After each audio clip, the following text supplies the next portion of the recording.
నేటిదిన వాక్య ధ్యానం కొరకు సామ్స్ 86 7th స్టాంజా 86వ కీర్తన 7వ చరణం. నీవు నాకు ఉత్తరమిచ్చువాడవు గనుక నా ఆపత్కాలమందు నేను నీకు మొర్రపెట్టెదను. వాక్య ధ్యానం కొరకై ప్రార్థన. దయగల తండ్రి, మీ కొందనాలు. నేడు చదవబడిన ఈ వాక్య భాగం ద్వారా మాతో మాట్లాడి బలపరచండి. యేసుక్రీస్తు నామములో బ్రతిమాలి ప్రార్థిస్తున్నాము తండ్రి, ఆమెన్. చదవబడిన ఈ వాక్య భాగంలో మన ప్రభువైన యేసుక్రీస్తు వారు ఆయనకు మొరపెట్టు వారికి ఆయన ఉత్తరం ఇచ్చేటటువంటి దేవుడు, అనగా జవాబును ఇచ్చేటటువంటి దేవుడు అనేటటువంటి విషయాన్ని ఈ సమయంలో తెలియచేయటానికి సంతోషిస్తున్నాను. నిజమే, మానవ జీవితంలో తాము ఎదుర్కొనేటటువంటి పలు ఇబ్బందుల్లో, సమస్యల్లో, శోధనలో తమను వాటి నుండి విడిపించగలిగినటువంటి స్నేహితులు కానీ, బంధువులు కానీ, రక్త సంబంధికులు కానీ మరి ఎవ్వరు కూడా లేకపోవచ్చు. అట్టి పరిస్థితుల్లో తమకు సహాయం చేయగలిగినటువంటి వారు ఎవరైనా ఉన్నారా అనంటే, మానవులమైన మనల్ని కలుగు చేసినటువంటి దేవుడు ఆయన మన ఆపత్కాలమందు మొరపెట్టినప్పుడు మన మొర్ర ఆలకించి దానికి తగినటువంటి జవాబును తన కార్యము ద్వారా, తన దర్శనము ద్వారా, ఆయన తన స్వరము ద్వారా, ఆయన చేయు మేలు ద్వారా ఆయన వాటిని ప్రత్యక్షపరిచేటటువంటి దేవుడై ఉన్నారు. పరిశుద్ధ గ్రంథంలో రాయబడినటువంటి ఒక సంఘటనను మనం పరిశీలన చేసినట్లయితే, book of Daniel chapter 2 words 13 and 14. దానియేలు గ్రంథము 2వ అధ్యాయము 13-14 వచనాలు. ఇట్టి శాసనము బయలుదేరుట వలన జ్ఞానులు చంపబడవలసి ఉండగా వారు దానియేలును అతని స్నేహితులను చంపజూచిరి. అప్పుడు దానియేలు బబులోనులోని జ్ఞానులను చంపుటకై బయలుదేరిన రాజదేహ సంరక్షకుల అధిపతియగు అరియోకు దగ్గరకు పోయి జ్ఞానయుక్తముగా మనవి చేశాను. 15 and 16 వర్సెస్ 15-16 వచనాల్లో, రాజు నొద్ద నుండి ఆజ్ఞింత త్వరితముగా వచ్చుట ఏమని దానియేలు రాజు యొక్క అధిపతి అయిన అరియోకును అడగగా, అరియోకు ఆ సంగతి దానియేలునకు తెలియజెప్పాను. అప్పుడు దానియేలు రాజసన్నిధికి పోయి స్వప్న భావమును తెలియజెప్పుటకై తనకు సమయం దయచేయమని రాజును బతిమాలెను. చదవబడినటువంటి ఈ వాక్య భాగంలో రాజు నెబుకద్నెజరుకు అతడు కలలు కన్నాడు. అయితే ఆ కలలను బట్టి అతడు తన మనసున కలతపడి నిద్ర పట్టని పరిస్థితిలో ఉండి, రాజు తన కనినటువంటి కలలను తనకు తెలియజెప్పుటకై శకునగాండ్రను, గారడి విద్య గలవారిని, మాంత్రికులను, కల్దీలను పిలవనంపుడి అని ఆజ్ఞేయగా వారు వచ్చారు.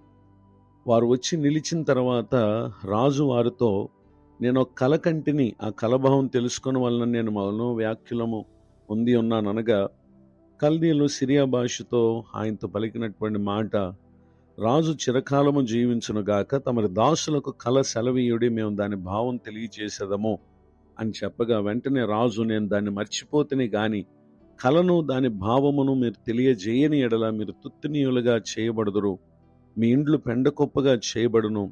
కలను దాని భావం తెలియజేసిన ఎడల దానములను, బహుమానములను, మహాఘనతయు నా సముఖములను నొందుదురు గనుక కలను దాని భావం తెలియజేయడనగా, వారు రాజు ఆ కలను తమరి దాసులమైన మాకు చెప్పిన ఎడల మేము దాని భావం తెలియజేసేదమని మరలా ప్రత్యుత్తరం ఇచ్చారు.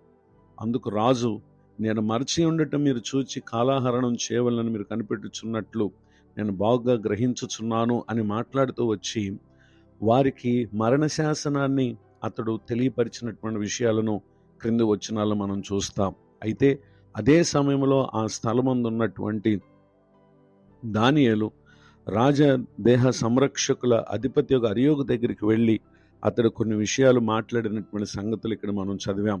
అయితే స్వప్నభావం తెలియచెప్పుటకై అతడు సమయాన్ని తీసుకుని రాజు దగ్గర తాను చేసినటువంటి పని ఏంటంటే, వర్డ్స్ 17, 18 and 19, 17, 18, 19 వచనాలు. అప్పుడు దానియేలు తన ఇంటికి పోయి తన స్నేహితులైన హనన్యాకును, మిషాయేలుకును, అజర్యాకును సంగతి తెలియజేసి, తానును తన స్నేహితులను బబులోనులో తక్కిన జ్ఞానులతో కూడా నశింపకుండునట్లు ఆ కల యొక్క మర్మ విషయంలో పరలోకమందున్న దేవుని వలన కటాక్షం పొందు నిమిత్తమై ఆయనను వేడుకొనుడని వారిని హెచ్చరించినంతటి రాత్రి యందు దర్శనం చేత ఆ మర్మము దానియేలుకు బయలుపరచబడను గనుక దానియేలు పరలోకమందున్న దేవుణ్ణి స్తుతించెను. చదవబడినటువంటి ఈ వాక్య భాగాల్లో వారు దేవునికి తమ ఆపత్కాలమందు అనగా మరణమే వారి కొరకు పొంచి ఉన్నటువంటి ఆ సమయంలో వారు దేవునికి మొరపెట్టారు. మిగిలిన తక్కిన జ్ఞానులు వారు దాన్ని ఎదుర్కోవలసినటువంటి వారుగా ఉన్నటువంటి ఆ పరిస్థితుల్లో దానియేలు తన స్నేహితులతో చెప్పిన ప్రకారంగా వారందరూ ప్రభువును వేడుకొని దేవుని యొద్ద నుండి వచ్చినటువంటి ఆ ప్రత్యక్షతను, రాజుకు కలను దాని భావమును తెలియపరిచినటువంటి విషయాలను ఆ తర్వాత వచనాల్లో మనం చూస్తాం. అయితే ఈ విషయమై వర్స్ 46 and 47 46-47 వచనాల్లో అంతటా రాజు నెబుకద్నెజరు దానియేలునకు సాష్టాంగ నమస్కారం చేసి అతన్ని పూజించి నైవేద్య ధూపములు అతనికి సమర్పింప ఆజ్ఞాపించను. మరియు రాజు, ఈ మర్మము బయలుపరచుటకు నీవు సమర్థుడవైతివే, నీ దేవుడు దేవతలకు దేవుడును రాజులకు ప్రభువును మర్మములు బయలుపరచువాడై ఉన్నాడని దానియేలునకు ప్రత్యుత్తరం ఇచ్చి, అప్పుడు రాజు దానియేలును బహుగా హెచ్చించి అనేక గొప్ప దానములిచ్చి అతనిని బబులోనులో సంస్థానం అంతటి మీద అధిపతినిగాను బబులోను జ్ఞానులందరిలో ప్రధానునిగా నియమించను. వర్స్ 49 అంతటా దానియేలును రాజునొద్ద మనవి చేసుకొనగా రాజు షడ్రకు మేషకు అబేద్నెగోను వారిని బబులోను సంస్థానం మీద విచారణకర్తలుగా నియమించను. అయితే దానియేలు రాజ్య సన్నిధిని ఉండెను. జరిగినటువంటి ఈ సంఘటన అంతటిని మనం పరిశీలన చేసినట్లయితే తమ ఆపత్కాలమందు వారు దేవునికి మొరపెట్టగా వారి ప్రార్థన ఆలకించినటువంటి దేవుడు చేసిన కార్యమే వారు గనులగుటకు కారణమైంది. ఈ మాటలు వింటున్న నా ప్రియులకు మీరు మన ప్రభువైన యేసుక్రీస్తు వారు ఆయనకు మొరపెట్టగా ఆయన మనకు జవాబునిచ్చేటటువంటి దేవుడు. ఈ విషయమందు ఏ విధమైనటువంటి సందేహం లేదు. నిశ్చయముగా విశ్వాసముతో ప్రభువు కోరినటువంటి పరిశుద్ధతతో ఆయన కోరిన విధానములో జీవించుచు దేవుని మనసును అనుసరించి ప్రవర్తించుచు ప్రార్థించండి. నిశ్చయముగా ఆయన యొద్ద నుండి జవాబును పొందండి. ఈ దీవెన పరిశుద్ధాత్మ దేవుడు మనకు దయచేయనుగాక. ఆమేన్. ప్రార్థన. దయగల తండ్రి, వందనాలు. నేడు విన్న ఈ మాటల ద్వారా మమ్మల్ని మీరు బలపరిచినందుకు స్తోత్రం. దైవజనులను, వారి కుటుంబాన్ని పరిచయను దీవించండి. కృంగిన వారిని, దుఃఖితులను, వేదనలో ఉన్న వారిని దర్శించి ఆదరించండి. తమ సమస్యకు పరిష్కారం దొరక్క, జవాబులు దొరక్క ఎంతమంది అయితే నిరాశతో ఉన్నారో నేడు విన్న ఈ మాటలు వారిని ధైర్యపరచునుగాక. నూతన సంవత్సర దయాకిరీటాన్ని పొందిన వారిని కూడా ఆశీర్వదించండి. యేసుక్రీస్తు నామములో ప్రార్థిస్తున్నాను తండ్రి. ఆమేన్. తండ్రి, కుమార, పరిశుద్ధాత్మ దేవుడు తోడు నడిపించునుగాక. ఆమేన్.